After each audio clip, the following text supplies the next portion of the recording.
Welcome back. We are now going to check back in with Tom over at Eden Village here in Springfield. Tom, we understand you're about to go on a brief tour. Talk to us about that. You know, we always talk about Eden Village, and maybe some people haven't had the advantage to kind of see what they're talking about on the inside of these, and they really are beautiful homes.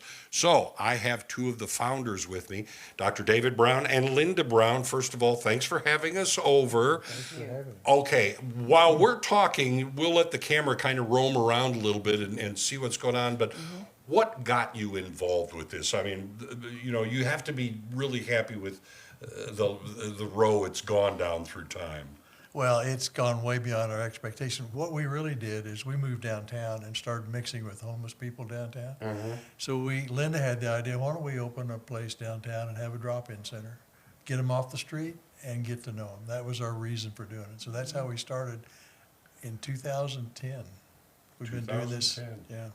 Wow. Now, I heard a little bit earlier, Linda, you kind of dragged him into this a little Well, bit. I did, because he was like this and saying, no, we're doing enough right now.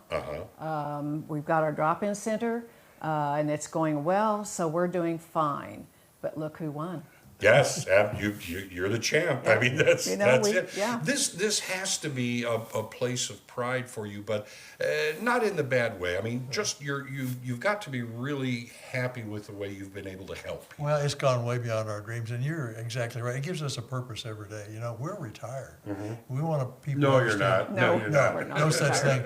But when you get into our ages, you can still do something. You know, and just go out and do it every day, and that's what we do. We have a lot of fun with it. So did you ever think when you started, you know, what you wanted, that you would see these villages and these, I mean, these really are not, you've said, and we were talking, hey, I could live here. I mean, are you really happy with how it's progressed? More than happy. It's just, you know, it's just amazing when we see our friends now having a home, and we walk down the street, we know every one of them, they know us, and it's just so exciting. I mean, we're family. Yeah, and as we were talking a little bit earlier with Nate, this is not just a bunch of people that happen to be living in a house. This is a neighborhood. Absolutely. That's what makes it work. It's the community. The house is important, but the community makes it work. And that's, you know, so, and you see, we've built these like you used to have homes with the front porches. Yes. And this road out here is just a big sidewalk.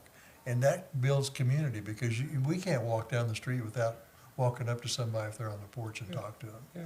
It all becomes neighbors. You say hi to people. It's the old school way of a neighborhood. Yeah. Absolutely. Now, you told me something that astounded me. I wasn't aware of this because when you see someone on the street, you can take a little time and talk to them, but there's one thing you should know about the effects of acute homelessness. Well, chronic homelessness. Chronic, excuse me. The chronically homeless individual's life expectancy is 30 years less than the average American.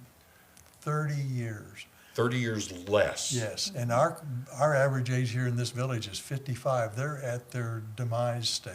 And we've had several die here. Yeah. So this is why donating, becoming a recurrent donor, donating your time, that's why this is so important to Eden Village and to the homeless, you know, across the board. Yeah, it really is. And a chronically homeless person costs the city somewhere between $30,000 and $40,000 a year per Each. person. Per person. If you think about, you know, going to the emergency room or being incarcerated or whatever, it's $30,000 to $40,000 a year. And this, what we're doing here, will reduce that anywhere from 60 to 80%.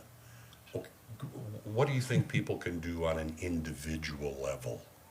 Well, first of all, we can't do without donors and volunteers. We live on both of those, but you know, a monthly donor, I think Nate said, you know, our houses, they pay rent for $325 a month, which costs us at least twice that to run each home. So the monthly contributions are huge. We've huge. tried to stay away from government money. So this has been funded by the citizens of Springfield and the businesses of Springfield and the foundations that are based in Springfield. And possibly above all, this provides hope. Oh, absolutely, absolutely. You know, if a person says, I want to be homeless, that's not true. That's not true. they'll say that because they have no hope. And you give them hope, it's amazing to watch their lives change here. And that's what invigorates us, to see life change. And do you look for more just to keep growing in the future? Oh, yeah. Absolutely. We want to see a lot of our friends up off the street so that they have their own home. And but you know, the community aspect of it is so big. Yeah. They give back to each other. It all boils Take down care. to being neighbors, Yes. giving others hope. Yes. That's what Eden Village is all about. You can see it right there. Homeless plus hope equals neighbor. Donate. Donate your time. Be a continuing donor for Eden Village. Back to you. Thank you, Tom. Coming up, a